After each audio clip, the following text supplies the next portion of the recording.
Hi everyone. So you've attempted all of these problems and somehow you're just not getting the right answer. So here are some worked out solutions to some of the harder problems from your homework. So number 23, we're talking about the properties of parallelograms. And so you somehow have to write an equation using those properties. So at first I look at this and I see that I have this side right here, 2x plus 5, and I also have 30, and I know that in a parallelogram that opposite sides are congruent. So that allows me to write an equation, 2x plus 5y equals 30. Now that equation should tell me something. It should tell me that I have two variables, and that is my hint that I need to write a second equation and use a system of equations to solve this problem. All right, so I look at what else I'm given, and I'm given 2x plus 2y and 18, and I know that in a parallelogram, the diagonals bisect each other, making this piece equal to this piece. So I see I have a second equation. 2x plus 2y is equal to 18. Now I look at this system very carefully and notice that the x's are the same value. Well, I'd really love it if the x's were opposite values, had the same coefficient but opposite signs. So I'm going to go ahead and multiply the top equation by a -1 and change the sign of everything in the entire equation. I'm going to rewrite it right below the other one. So I get -2x minus 5y equals -30. Now, you could have changed the second equation. It doesn't matter. And now these are my two equations, number 1 and number 2, and they're set up in standard form. When they're in standard form, an easy way to solve is by using elimination, and that's why I changed the signs to opposite values. That way, when I add the equations together, the two x's get eliminated. Then I have 2y plus a -5y, which gives me -3y, being careful about adding those positive and negative integers.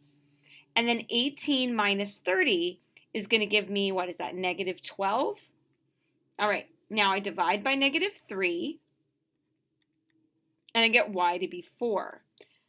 However, we're looking for x and y. A system of equations is going to have two answers, an x and a y. So now to find x, we plug the y into any of the equations. I'm going to plug it into 2x plus 5 times y times 4, so 4 substituted in, 30. So I get 2x plus 20 equals 30. I subtract 20 on both sides, so 2x equals 10, and therefore x equals 5. So my solution to number 23 is that x is 5 and y is 4, and being good mathematicians, we want to clearly box our answer and make sure that the teacher can read my work. All right, that's number 23. If that's the only one you needed, you're done. But if not, here's 26. All right, again, we were given a parallelogram. They were all parallelograms. And we were told that DE was x plus y, so I'm going to mark my diagram so I can see what I've got going on. I've got EC is 12. I've got CK is 2x minus y. And I've got KD is 3x minus 2y. Okay. Now, the thing that's standing out to me again is that there's two variables in each of these expressions, which means I might need a system of equations. I also notice that I'm looking for x, y, and the perimeter of the entire parallelogram. Okay, well, we know that opposite sides of a parallelogram are equal, so I'm going to mark my diagram with what I'm given. All right, that helps me. My first equation I can see is 3x minus 2y equals 12. All right, now my second equation, a little bit trickier because I didn't get a constant. I got all variables. That doesn't matter. You can still write an equation. 2x minus y has to be equal to x plus y. All right, so in this case, just want to make sure I marked all everything right. I'm gonna try and get all the x's and y's to one side into standard form. So I'm going to subtract x, and I'm going to subtract y. And so this equation is going to become x minus 2y equals 0. Because when I subtracted the x and subtracted the y, I was left with 0. So here's equation 1 and here's equation 2. Now, if I really want to be neat, I'm going to rewrite them, which good mathematicians are clear about their work. So 3x minus 2y equals 12, and x minus 2y equals 0. Again, these are in standard form. I'm going to use elimination, but in order to use elimination, I need these y's, I need them to be opposite signs. So I'm going to multiply the bottom equation by a -1, which is going to change the sign of everything. So this is going to become negative, this is going to become positive, and 0 is not going to change because there's no such thing as a negative or a positive 0. All right, now they're ready to add the equations together. So 3x minus x gives me 2x. The -2y and the 2y get eliminated because they're opposites. And then I get 12 plus 0, which is 12. Divide both sides by 2, and x equals 6. Okay, now remember, it's a system of equations, so I have to find the other variable. I decided to use equation 2 just because it looks a little bit simpler to me.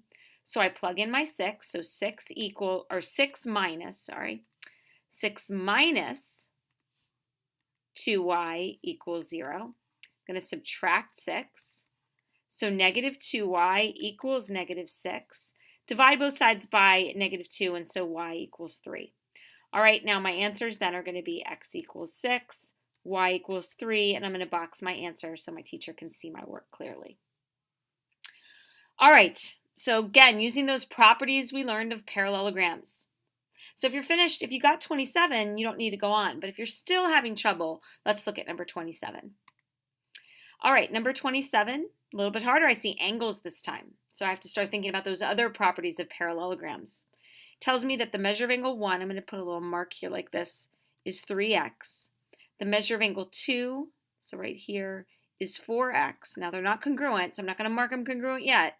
And then the measure of angle 3 is x squared minus 20. Because we're talking about angles, I have to remember what I know about a parallelogram. And based on the definition of parallelogram, two pairs of opposite sides parallel. I look at that and I'm like, wait a second. I know that if 2 and this angle right here would be equal, but I don't have anything down here. So I see 3x and angle 1 and angle 3. And angle 1 and angle 3 are alternate interior angles. They form a Z. Remember that Z we talked about a lot about? There's the Z. And so angle 1 is equal to angle 3. So that helps me write an equation where 3x equals x squared minus 20. All right, now I'm going to use algebra, but I got to know what algebra to use. Well, that right there tells me everything. The x squared tells me that the highest exponent is a 2, so it is a quadratic equation. Again, a quadratic equation. And there's several ways to solve a quadratic equation, but the easiest one that we should always try first is to solve by factoring. But if we want to solve by factoring, the equation has to be set equal to 0 and in standard form. Okay, so standard form, that means I've got to get it in the form ax squared plus bx plus c equals 0. So I'm going to subtract the 3x to the other side and put it in order. So x squared minus 3x minus 20. So that x had to go in the middle for it to be standard form. And that's all equal to 0. Now I'm going to solve by factoring. Okay. All right, so I'm looking for the things that multiply to give me 20. So 1 and 20, 2 and 10, 4 and 5. And it was 70. It wasn't a 20, was it? It was a 70. I'm looking up here right now. So 70. So let me erase that. I apologize, guys. I just wrote down the wrong number, which can happen sometimes. Let me fix it here as well. All right, so 70 would give me 1 and 70, 2 and 35, 7 and 10. Okay, so it looks like 7 and 10 work. So I'm going to do x minus 10, x plus 7, because those negative 10 and a positive 7 will add to a negative 3, which is what I'm trying to get them to add to. Now I'm going to use the zero product property. And so x equals 10, and x plus 7 equals 0, and x equals negative 7. All right, so now the big thing here is that x, it actually can't be negative 7 because if I plug it in here, I'm going to get a negative angle, and there's no such thing as a negative degrees yet. So x has to equal 10. And then it also asked me for the measure of angle CED, right? Well, it's easier for me to plug it into the 3x and the 4x. So I know that if 3 times 10 is 30, that makes this 30. And 4 times 10 is 40, so this is 40. So CED altogether, both angles would have to be 70.